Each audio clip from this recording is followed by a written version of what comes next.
विराम प्रकट करते हैं, सोचिए। विराम का अर्थ रुकना है। लिखित भाषा में प्रयोग किए जाने वाले लिखित चिन्हों को विराम चिन्ह कहते हैं। लेखक के भावबोध को सुबोध और सरल बनाने के लिए विराम चिन्हों की आवश्यकता होती है। विराम चिन्ह लिखते समय आश्चर्य, प्रश्न, विस्मय, आदेश, निर्देश आदि को स्पष्ट करने के लिए विराम चिन्ह का प्रयोग किया जाता है। भाषा के लिखित और मौखिक रूप में अर्थ की स्पष्टता के लिए विराम को प्रकट करने हेतु निर्धारित कुछ चिन्हों को विराम चिन्ह कहते हैं। आगे कुछ उदाहरणों द्वारा प्रस्तुत तथ्य को स्पष्ट करने की कोशिश की गई है, जैसे रोको मत जाने दो, रोको मत जाने दो। प्रथम वाक्य में ना जाने देने की बात हो रही है, वहीं दूसरे वाक्य में जाने देने की बात हो रही है। तो आप समझ ही सकते हैं कि अल्प विराम चिन्ह के प्रयोग स्थान के बदलने मात्र से किस प्रकार वाक्यों का अर्थ बदल जाता है। अब यहाँ हम कुछ चिन्हों के बारे में जानेंगे। विराम चिन्ह, पूर्ण विराम चिन्ह, अल्प विराम, प्रश्नवाचक चिन्ह, विस्मयादि बोधक चिन्ह, उद्धरण चिन्ह, योजक चिन्ह। पूर्ण विराम चिन्ह, इसका अर्थ है पूरी तरह रुकना या ठहरना। सामान्य दशा में वाक्य या विचार अंतिम दशा में पहुंचकर ठहर जाता है या विचार परिवर्तित होकर नवीन रूप धारण कर लेता है, तब इस चिन्ह का प्रयोग होता है। अल्प विराम, अल्प विराम का अर्थ है थोड़े समय के लिए ठहरना। अपनी मनोदशा के अनुसार लेखक अपने विचारों में अल्प ठहराव ले आता है। ऐसे ठहराव के लिए ही अल्प विराम का प्रयोग किया जाता है, जैसे बोलो मगर धीरे से, वह आया लेकिन चला गया। राम, श्याम, मोहन और सोहन दोनों दोस्त हैं।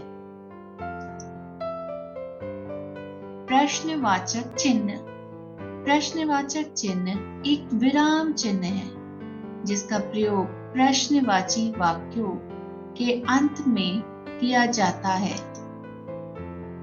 जैसे तुम्हारे स्कूल का क्या नाम है, तुम्हारा घर कहाँ है, काम पर आपका दिन कैसा था, आप पियानो सबक क्यों नहीं लेते, हम इस जगह को कब छोड़ेंगे। विस्मयादि बोधक चिन्ह, जिन वाक्यों में किसी विशेष शब्द के द्वारा खुशी, दुख, घृणा, आश्चर्य आदि के भाव व्यक्त हो, उन्हें विस्मयादि बोधक वाक्य कहते हैं। विस्मयादि बोधक को एक चिन्ह से भी प्रकट करते हैं, जिसे विस्मयादि बोधक चिन्ह कहते हैं। जैसे ओह, सुनकर दुख हुआ, छी कितनी गंदगी है, शाबाश बहुत बढ़िया। तो आप सबने देखा कि किस प्रकार एक ही चिन्ह के प्रयोग स्थान के बदलने के कारण किस प्रकार वाक्यों का भी अर्थ बदल जाता है। आगे हम जानेंगे उद्धरण चिन्ह के विषय में। उद्धरण चिन्ह हिंदी भाषा में कोई वाक्य या कथन ज्यों का त्यों उतारा जाता है, वहां पर हम उद्धरण चिन्ह का प्रयोग करते हैं। जैसे रघुकुल रीति सदा चली आई, प्राण जाए पर वचन न जाए। यहाँ पर आपने देखा कि किस प्रकार उद्धरण चिन्ह का प्रयोग किया गया है। अब जानेंगे एकल उद्धरण चिन्ह के बारे में। एकल उद्धरण चिन्ह का प्रयोग वाक्य में पुस्तक, समाचार पत्र, साहित्यकार के उपनाम, शीर्षक आदि का नाम लिखने में किया जाता है। जैसे सूर्यकांत त्रिपाठी निराला ने सरोज स्मृति नामक शोक गीत की रचना की थी। दोहरे उद्धरण चिन्ह का प्रयोग अब समझेंगे कि किस प्रकार किया जाता है। किसी पुस्तक से कोई वाक्य या कथन ज्यों का त्यों उतारा जाता है, वहां उद्धरण चिन्ह का प्रयोग किया जाता है। जैसे महात्वाकांक्षा का मोती निष्ठुरता की सीपी में पलता है। यहाँ आप सभी देख सकते हैं कि किस प्रकार दोहरे उद्धरण चिन्ह का प्रयोग किया गया है। अगला चिन्ह है योजक चिन्ह। इसका प्रयोग दो शब्दों में संबंध प्रकट करने के लिए और युग्म शब्दों के मध्य किया जाता है। जैसे सुख दुख, माता पिता, तन मन, देश विदेश।